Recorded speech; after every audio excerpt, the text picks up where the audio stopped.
Aujourd'hui à Biomérie, nous explorons les maladies à déclaration obligatoire. Une longue liste de pathologies graves potentiellement épidémiques relèvent de la santé publique et doivent obligatoirement être déclarées aux autorités afin de surveiller un éventuel départ d'épidémie et de prendre les mesures appropriées pour l'endiguer. Ici Myriam Adnil, bienvenue à Biomérie.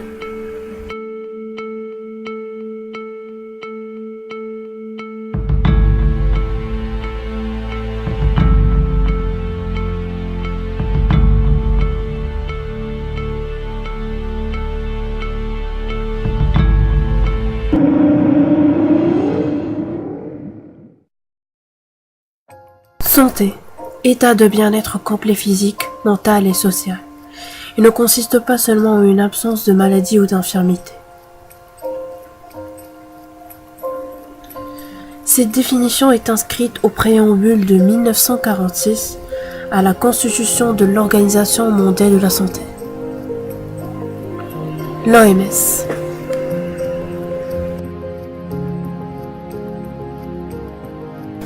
MDO, DO, MADO, ou plus précisément les maladies à déclaration obligatoire. Des pathologies variant selon les pays. Par exemple en France, ils sont au nombre de 33 maladies à déclaration obligatoire.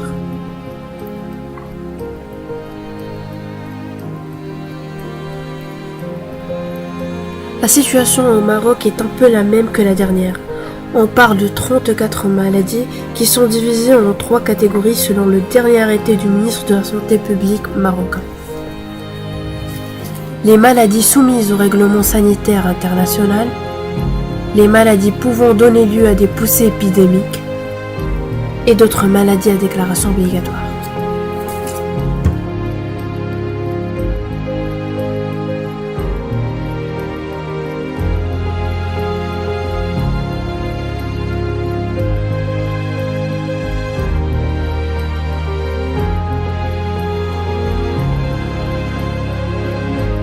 Peste, fièvre jaune, choléra, diphtérie, tétanos, poliomyélite, rougeole, coqueluche, tuberculose, paludisme, bilharziose, lèpre, sida, urétrite masculine gonococcique et non gonocoque, syphilis primo-secondaire, fièvre méningocoque, fièvre typhoïde et paratyphoïde, toxi-infection alimentaire collective, rage humaine, trachome, grippe due à un nouveau virus, rhumatisme articulaire aigu, leishmaniose, charbon humain, brucellose, hépatite virale, leptospirose, typhus exanthématique, fièvre récurrente, conjonctivite gonococcique du nouveau-né, maladie de Creutzfeldt-Jakob et les maladies apparentées, le syndrome respiratoire aigu, la fièvre hémorragique de Crimée-Congo, fièvre de la vallée du Rift, fièvre du Nil occidental,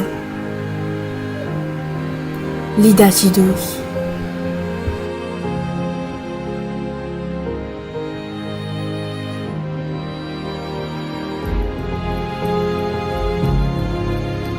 Toutes ces pathologies doivent être obligatoirement déclarées aux autorités afin d'éviter et d'éradiquer et d'abstenir toute épidémie.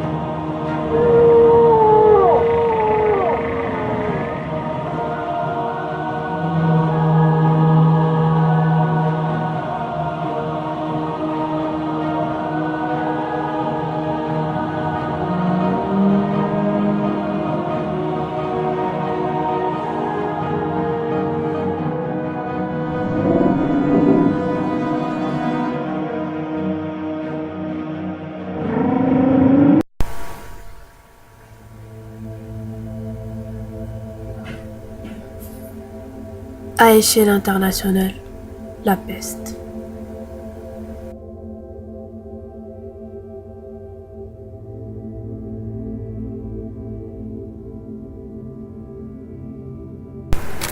Une zoonose, maladie qui infecte l'homme et l'animal. On parle de Yersinia pestis, une bactérie de type Coccobacille gram-négatif capsulé.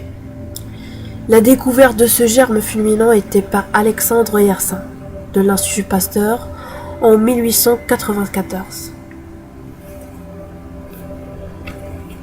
De 2010 jusqu'à 2015, 3248 cas de peste humaine ayant causé 584 décès ont été répertoriés à travers le monde.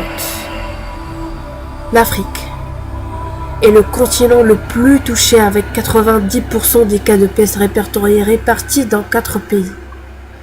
Madagascar, Congo, Ouganda, la Tanzanie. Toutefois, le Madagascar reste le pays le plus touché au monde, avec une grande fréquence de formes pulmonaires.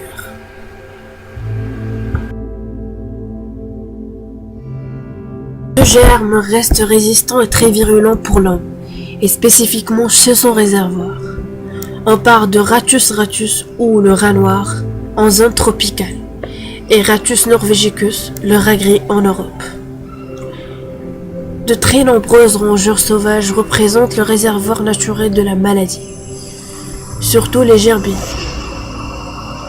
Aux États-Unis, ce sont des écureuils.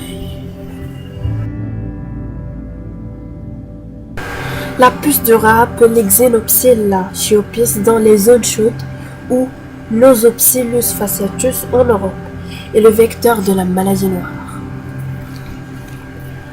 Un vecteur qui touche l'homme en cas de manipulation d'un rat mort ou par voie sanguine, et accessoirement par ces déjections qui se retrouvent sur la peau humaine ou dans la poussière des habitations. Le vecteur lui-même s'infecte lors de son repas sanguin. On aura une multiplication et un blocage de la digestion de l'ectoparasite ou du vecteur. Son tropisme affamé au sang le mène à récidiver en se nourrissant à nouveau. L'estomac plein, il vomit lors de la piqûre pour manger à nouveau. Après la morsure de la puce infectée, le germe se multiplie en point d'inoculation, laissant une vésiculopustule, puis gagne le système lymphatique et colonise les ganglions satellites. Le bubon.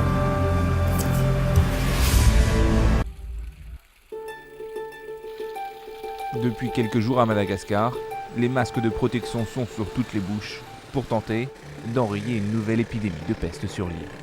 Les pharmacies sont en rupture de stock. On achète des masques parce qu'on a entendu parler qu'il y a la maladie de... Comment ça s'appelle déjà? La peste.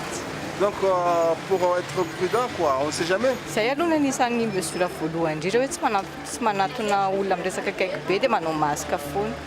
La peste a fait au moins 28 morts depuis un mois. Le gouvernement a mis en place des mesures d'urgence comme la suspension de tous les événements publics dans la capitale. Depuis 1980, cette maladie respiratoire réapparaît tous les ans à Madagascar, généralement entre octobre et mars.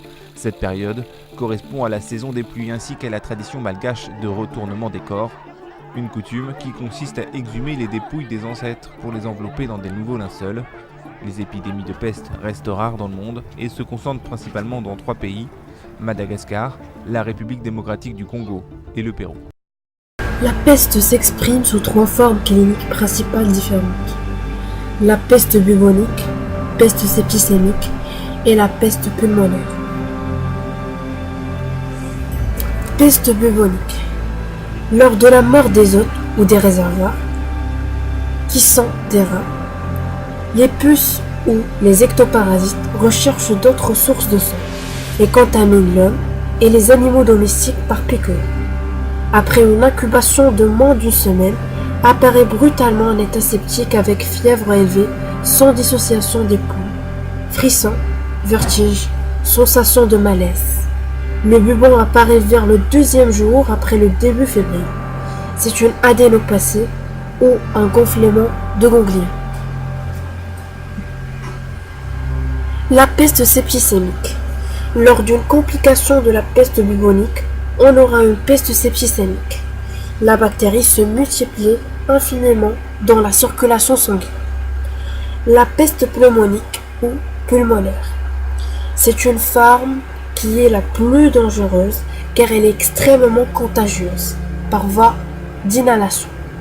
Elle survient lorsque la bacille pénètre directement dans l'organisme par les poumons ou par complication pulmonaire d'une peste septicémique.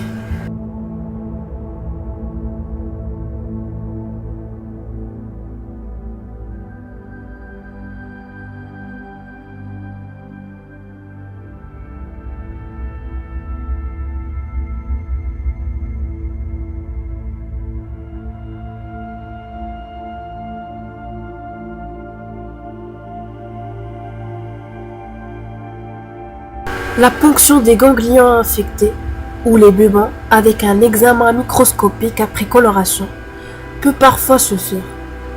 En cas de peste pulmonaire, le diagnostic est confirmé par la culture des crachats ou de l'aspiration bronchique. Pour la forme septicémique, l'examen clé est l'hémoculture.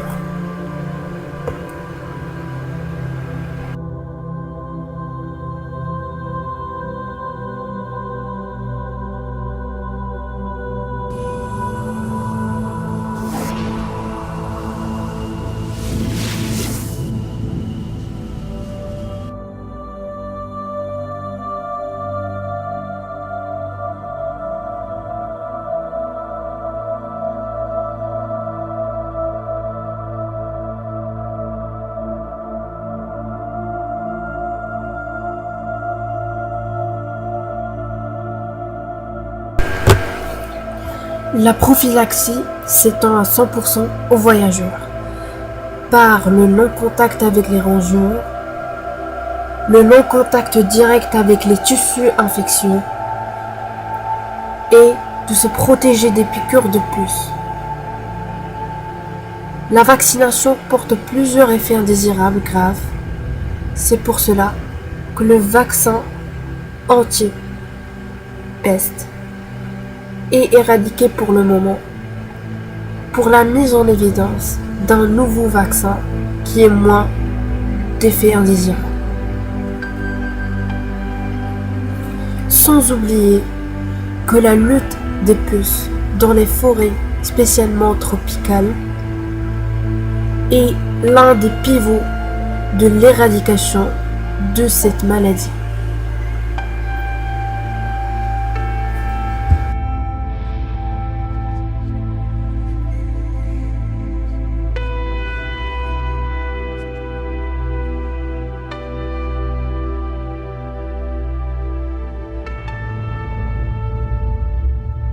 Vous souvenez-vous de la dernière fois que vous avez eu un mal de dents? Vous avez peut-être passé une nuit sans dormir. Vous avez peut-être dû vous absenter de votre lieu de travail pour vous rendre chez le dentiste en urgence. Qui aurait pensé qu'un si petit organe pourrait vous empêcher de fonctionner? Vous aurez peut-être tout donné pour être soulagé. C'est ce qui arrive lorsque nous sommes malades. Rien n'a plus d'importance si ce n'est de recouvrer notre santé. C'est pour cela qu'il est important de prendre bien soin de notre corps. Un des principes de base de la santé est qu'il vaut mieux prévenir que guérir. الله يحفظكم.